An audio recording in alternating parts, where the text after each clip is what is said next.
Bonjour mes sœurs, j'espère que vous vous portez bien, que le Seigneur vous bénisse. Nous allons continuer notre marche, ceci c'est toujours par rapport à l'amour, de la connaissance de la parole de notre Seigneur Jésus-Christ. La connaissance de la parole, c'est une arme très efficace. Cette connaissance nous permet de faire face aux temps difficiles. Cette connaissance est une arme très efficace qui nous permet de résister, de faire face à tout vent des doctrines. Et le Seigneur lui-même a dit, vous sondez les Écritures, croyant trouver en elles la vie, mais ce sont elles qui parlent, qui rendent témoignage de moi qui, lui-même le Seigneur Jésus. Aujourd'hui, beaucoup de gens, beaucoup de pasteurs, beaucoup des hommes de Dieu, lorsqu'ils parlent de la Bible, ils s'identifient eux-mêmes et ils prennent même la place de Jésus. Vous pouvez les constater lorsque vous écoutez certains hommes de Dieu. Moi, personnellement, j'écoute plusieurs personnes pour simplement essayer de les situer, pour voir ce qu'est leur connaissance. J'écoute beaucoup de gens, beaucoup de confessions. C'est pourquoi, mes sœurs, nous devons faire face aux prédateurs. Et pour les résister, pour résister aux faux prophètes, aux faux évangélistes, aux faux hommes de Dieu, s'il faut le dire ainsi, il faudrait s'armer de la connaissance de la parole. Si là où tu vas, ma sœur, on sait répondre à tes questions, on sait ressortir le Seigneur Jésus-Christ dans les Écritures, c'est une très bonne chose. Mais si ce n'est pas le cas, ma sœur, il faudrait prier et que le Seigneur te conduise là où sa parole est prêchée dans la vérité, là où l'homme ne s'accapare pas de sa parole, là où l'homme ne se met pas à la place de notre Seigneur Jésus-Christ. Alors, nous avons commencé à parler d'un point. Nous parlons des femmes des prédicateurs, des femmes des hommes de Dieu. Alors, lorsque j'ai lu ma Bible dans les livres des Corinthiens, par rapport à plusieurs confessions, j'entends beaucoup de pasteurs dire que la lettre de Paul, la lettre disons, du livre des Corinthiens, l'apôtre Paul ne parlait qu'à l'église de Corinthe, aux femmes de Corinthe qui étaient devenues orgueilleuses. Mais lorsque moi j'ai lu, lorsque j'ai essayé un peu d'analyser cette lettre de l'apôtre Paul, rien que dès le début, moi j'ai compris que l'apôtre Paul ne s'adressait pas seulement aux femmes de l'église de Corinthe. Alors j'aimerais lire cette écriture, comme ça vous comprendrez qu'il y a des fausses confessions aujourd'hui. Lorsqu'on parle de la femme, on vous dit que, ah non, si on a interdit à la femme de prêcher, c'est parce que l'apôtre Paul s'adressait seulement aux femmes de Corinthe. Si on a interdit à la femme les ports de bijoux ou pourquoi elle doit se voiler, c'est parce que l'apôtre Paul ne s'adressait que aux femmes de l'église de Corinthe. C'est très faux. C'est très faux. Pourquoi? Parce que lorsque je prends cette écriture, je lis 1 Corinthiens 1, à partir du verset 2, à l'église de Dieu qui est à Corinthe, à ceux qui ont été sanctifiés dans le Christ Jésus et sont appelés à être saints avec tous ceux qui, en tout lieu, invoquent le nom de notre Seigneur Jésus-Christ en tout lieu. Donc, il ne s'agit pas seulement de l'église de Corinthe. Voilà pourquoi j'ai lu cela pour que tu comprennes, ma soeur, que la connaissance, elle est importante. Lorsque tu lis, on te donne l'explication, c'est alors que tu seras très bien assise et tu sauras bien défendre la parole de Dieu, la parole de notre Seigneur Jésus-Christ. Alors, j'ai parlé dans mes 2 vidéos précédentes avec mes sœurs, les femmes des hommes de Dieu, les femmes des serviteurs de Dieu, les 2 points, les ports de bijoux et les ports de voile. Je sais que ces 2 points divisent beaucoup. Beaucoup de pasteurs n'en parlent pas, beaucoup d'églises n'en parlent même pas, parce que c'est un sujet tabou. On n'en parle pas. On dit que non, c'est l'apôtre Paul, c'est la pensée de l'apôtre Paul. Entre l'apôtre Paul et Jésus, qui est-ce que nous devons choisir? Qui est-ce que nous devons écouter? Voilà pourquoi, ma sœur, toi qui es une fille de Dieu, tu dois être bien assise. Tu dois bien comprendre la parole. C'est pourquoi je t'ai posé la question. Est-ce que là où tu vas, on ressort Jésus-Christ dans les Écritures? Parce que tu es chrétienne. Si ce n'est pas le cas, il faudrait aller là où Jésus-Christ est expliqué. Alors, si, il faudrait parler de ces deux points. J'en ai déjà parlé dans mes deux vidéos. La femme reflète l'enseignement de son mari. La femme reflète l'enseignement de son mari parce que c'est une terre.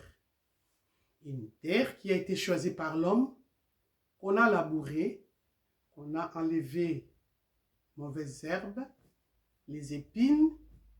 La terre est prête, elle est préparée. C'est alors qu'on viendra poser la semence, et la semence, après avoir arrosé, doit germer. C'est ça la femme en fait. Une femme doit refléter l'enseignement de son mari parce que vous buvez à la même source. C'est pourquoi j'ai toujours voulu vous rappeler, mes sœurs, vous les femmes, des serviteurs de Dieu, ne revenez pas sur ce que vous avez vomi parce que nous devons être des modèles pour les fidèles. Et je vous ai expliqué également que les fidèles parlent parce que le ministère de ton mari pourrait être combattu à cause de toi parce que toi tu ne veux pas appliquer la parole, tu ne montres pas la soumission à la parole. J'entends quelqu'un dire, et si je porte, qu'est-ce que ça va faire? Je n'irai pas au paradis. J'entends quelqu'un dire ça. Mais retiens, ma sœur, toi qui as accepté de suivre le Seigneur Jésus-Christ, le problème entre le Seigneur et nous, c'est seulement l'obéissance à sa parole. D'abord, retiens que c'est l'obéissance à la parole. Parce que, voilà, dis-moi, qu'est-ce que moi, je peux faire pour être agréable auprès du Seigneur? Il n'y a qu'un seul juste.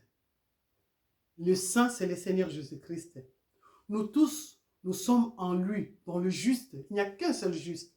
Si nous sommes sauvés, parce qu'il n'y a qu'un seul juste, la Bible dit que si vous obéissez à 9 commandements et que vous transgressez seulement un seul, donc vous êtes condamnable. Donc, vous tombez directement.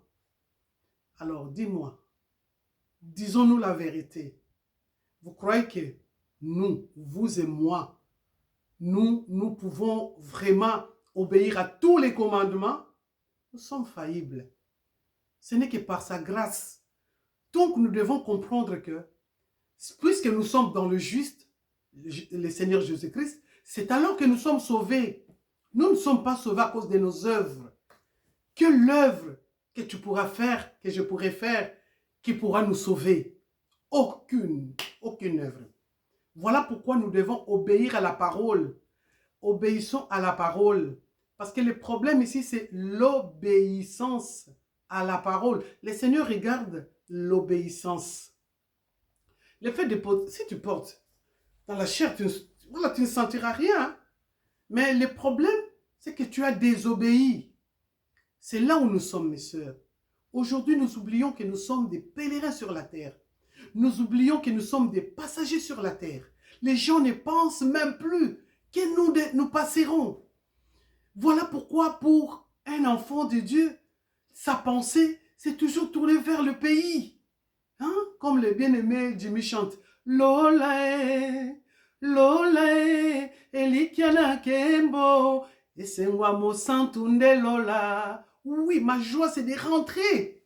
Je ne dois pas, voilà, m'immiscer dans les choses de la terre. Mais pour cela, j'ai dit qu'on ne doit pas être propre, être bien, prendre soin de soi. Ce n'est pas ce que j'ai dit. Mais nous avons nos coutumes, nous avons nos mœurs. C'est là où je reviens pour vous rappeler, mes sœurs, que nous avons nos mœurs, nous avons nos coutumes. Voilà pourquoi on a demandé une tenue décente pour une femme On a demandé à une femme de se voiler pendant la prière. Et on a demandé à une femme de ne pas séparer des bijoux, des perles. Voilà pourquoi je vous rappelle ces choses que vous connaissez, que beaucoup d'églises n'en parlent pas, c'est un sujet tabou. Et nous sommes considérés comme des sectaires.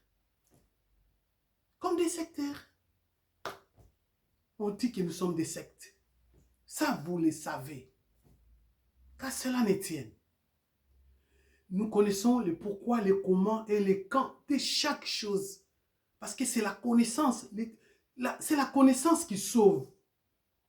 Tu as la connaissance, ma soeur. Pourquoi tu ne l'appliques pas? Pourquoi on ne sait pas lire l'enseignement de ton mari sur toi? Hier, on avait lu l'enseignement. Pourquoi aujourd'hui, on ne sait plus faire la même lecture? Nous sommes tous faillibles. Nous bronchons aussi. Parce que je me rappelle, j'avais voulu quand même parler de cela parce que certains vont dire, elle, qu'est-ce qu'elle croit? Non, je ne crois rien. J'ai fait aussi un effort. J'ai pris aussi. J'ai fait aussi des compromis.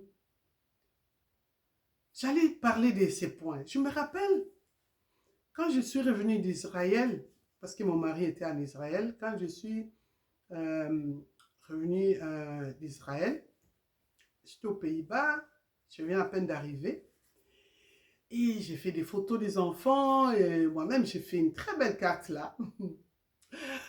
Alors j'avais mis les tissages, et j'ai envoyé des photos. Et mon mari qui reçoit l'album des photos, il n'était pas seul. Il était là avec les sœurs qui m'ont vu arriver en Israël. Lorsqu'ils ont vu des photos, ils ont vu que j'étais transformée avec les tissages. Ils ont dit, oh, pasteur, ça c'est maman, pasteur, ça c'est la maman. Elles me connaissent. Ce sont des sœurs qui me connaissent. Mais puisqu'elles ont vu autre chose, le levain, et je vous dis, mon mari, on n'en a pas parlé, mais c'est quelqu'un d'autre qui m'en avait parlé. Et j'ai compris le mal que j'avais fait. Pourquoi? Parce que voilà, je me suis retourné sur ce que j'avais vomi. C'était une contre-vérité, contre-parole. Parce que je connais, j'ai la connaissance de la chose. Et lorsque quelqu'un d'autre qui m'appelle de loin pour me dire que j'ai vu ta photo, mais pourquoi tu as fait ça? Pourquoi? Alors j'ai compris le mal que j'avais fait. Non seulement à mon mari, mais à moi-même. Non seulement à moi-même, à mon Seigneur. Parce que le Seigneur n'est pas content lorsque nous bafouons la parole, lorsque nous manifestons l'insoumission. Voilà à quoi j'avais voulu vous rappeler, mes sœurs. Nous ne devons pas retourner sur ce que nous avons vomi. On doit lire l'enseignement en nous. Nous sommes les choses viles du monde, les balayures de ce monde. Oui. Même le Seigneur lui-même, qui pouvait croire que la divinité était en lui, parce que Ésaïe explique, il n'avait pas un aspect qui pouvait attirer. Nous avons écouté les cantiques de notre bien-aimé Jason. Elongi yangubu, ezalaka nango kitoko te. Tabernacle pe, libanda nango kitoko te. Pour parler de toi, tu n'avais rien pour attirer. Kasina katina yo, c'était toute la gloire. La gloire divine s'est cachée toujours dans ce qui est vil aux yeux des hommes. Voilà, aux yeux des hommes, la gloire se cache là. Donc, là, je ne dis pas que nous ne devons pas prendre soin de nous. Voilà, nous parlerons de cela après, comment nous devons prendre soin de nous. Le Seigneur n'est pas contre que nous puissions prendre soin de nous. Vous connaissez l'histoire d'Esther? Oui.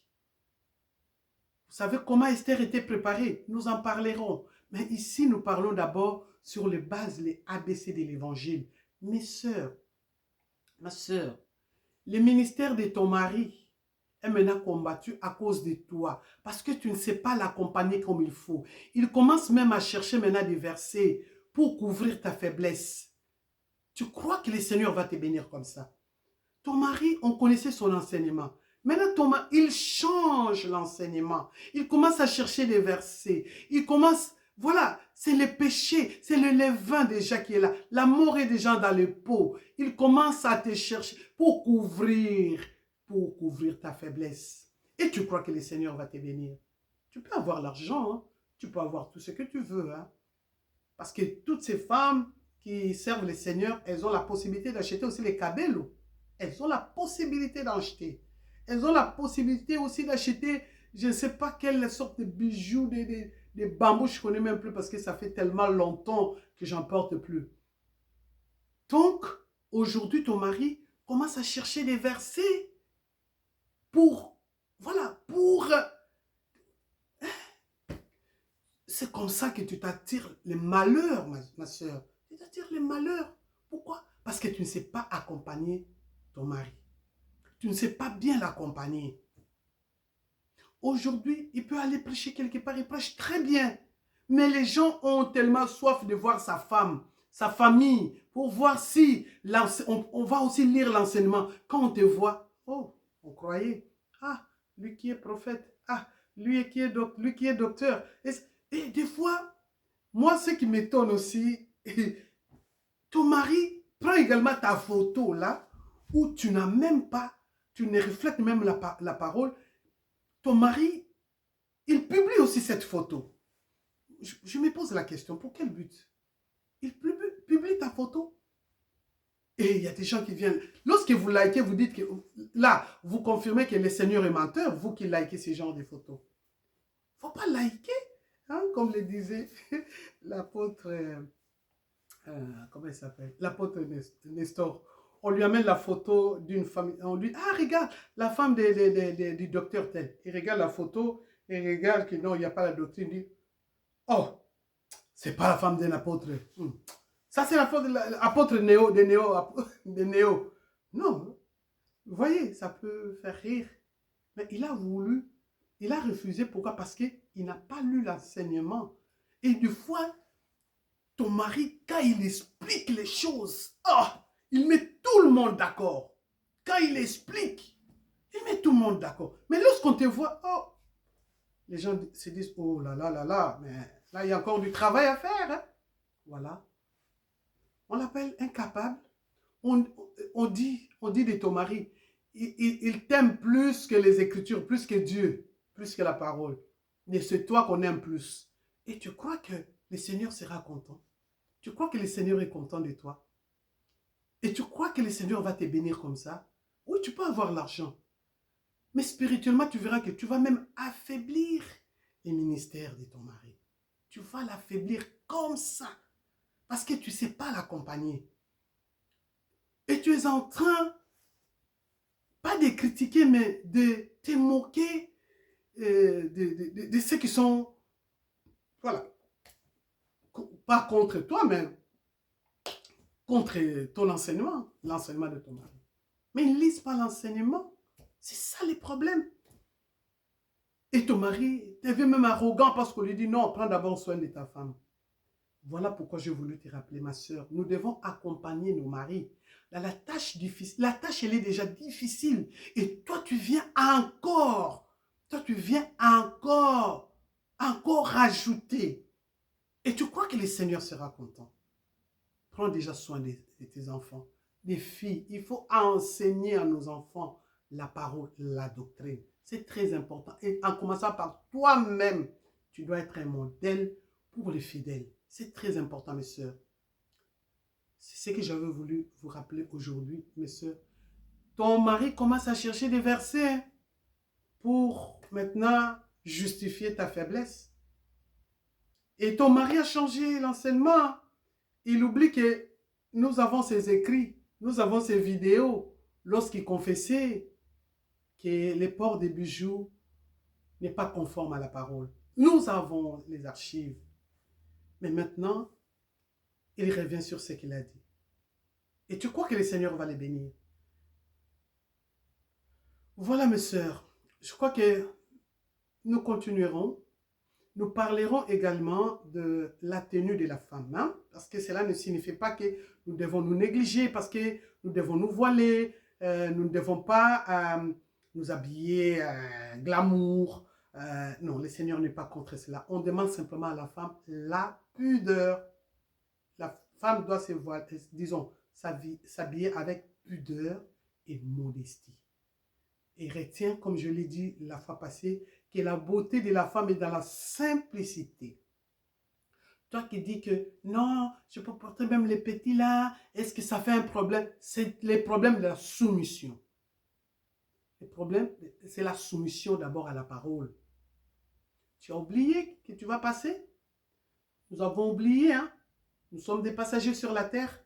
Nous nous attachons seulement à la chair. Cette chair a été vendue au péché. Ça, c'est la nourriture du diable. Est-ce que vous avez déjà vu le serpent manger la terre? Ça, c'est la nourriture qu'on avait donnée. Ça. Même les gens du monde disent que ah, j'ai tout donné à cette chair. Cette chair, les gens du monde comprennent. Mais toi, une fille de Dieu, tu ne comprends pas que tout passera. Et lorsque tu empruntes les cheveux de morts qui sont là-bas en Inde ou je ne sais où, et tu es aussi fier de faire ça. Bon. Et ton mari prend encore cette photo, il vient la publier. Ouch, c'est terrible, hein? Et il commence à te chercher des versets. Et c'est comme ça que tu accompagnes ton mari. Le Seigneur va s'occuper de toi, ma soeur. Voilà pourquoi la Bible a dit que nous sommes des aides. Nous sommes des aides. Je vois que j'ai déjà dépassé 20 minutes. Je vais m'arrêter là-dessus. Nous allons continuer. Je crois que si le Seigneur nous fait grâce, nous allons parler aussi de la tenue. Hein, la tenue, comment il faut accompagner maintenant. C'est-à-dire celles qui ont compris, qui ne sont pas dans les ports des bijoux, autre chose là. Nous allons aussi expliquer comment il faut paraître aussi, être propre et bien habillé, tout ça. Nous en parlerons aussi de la famille. Nous parlerons aussi de cela. Si vous avez des questions, des suggestions aussi, n'hésitez pas. Parce que vous m'avez demandé d'aller sur YouTube, j'y suis. Alors, je vous demanderai aussi de vous abonner à ma chaîne. Je suis nouvelle hein, sur YouTube. Et je vous demanderai de vous abonner et aussi de partager les vidéos. Et s'il y a des questions, n'hésitez pas. Nous autres aussi, nous avons besoin de votre aide. Moi, je n'ai pas honte, je témoignerai également de moi. Hein, là où j'ai failli aussi. Hein. Je n'ai pas honte de le dire. Hein. Moi, il y a des gens des fois qui m'appellent, maman, on a vu que tu as fait ces idiots. Et je m'arrange parce que je sais que je passerai, je pense à la mort. Vu déjà mon âge, je pense à la mort. Si aujourd'hui le Seigneur me prenait, j'ai déjà compris. Qu'est-ce qu'il y a de bon dans ce monde? Qu'est-ce qui ferait que je puisse vraiment m'attacher à ce monde? Je ne sais pas ce qui pourrait m'éloigner de la parole. Pas donner la nourriture à cette chair ici. Non. Que le Seigneur nous fasse grâce. Je ne suis pas forte. Ce n'est pas avec le muscle. C'est seulement question de grâce. C'est une grâce. Je n'ai pas mérité cela. Et je suis reconnaissante au Seigneur tous les jours. Que le Seigneur vous bénisse, mes sœurs. N'oubliez pas aussi de prier pour nous. Parce que nous sommes également une cible actuellement pour des gens qui nous appellent Jézabel. Voilà, c'est cela. Donc, quand cela ne tienne, nous écoutons seulement la voix du Seigneur et nous comptons sur sa grâce. Que le Seigneur vous bénisse. Passez une très, très bonne journée. Je suis moi-même la caméraman, là, tout. Bonne journée à vous.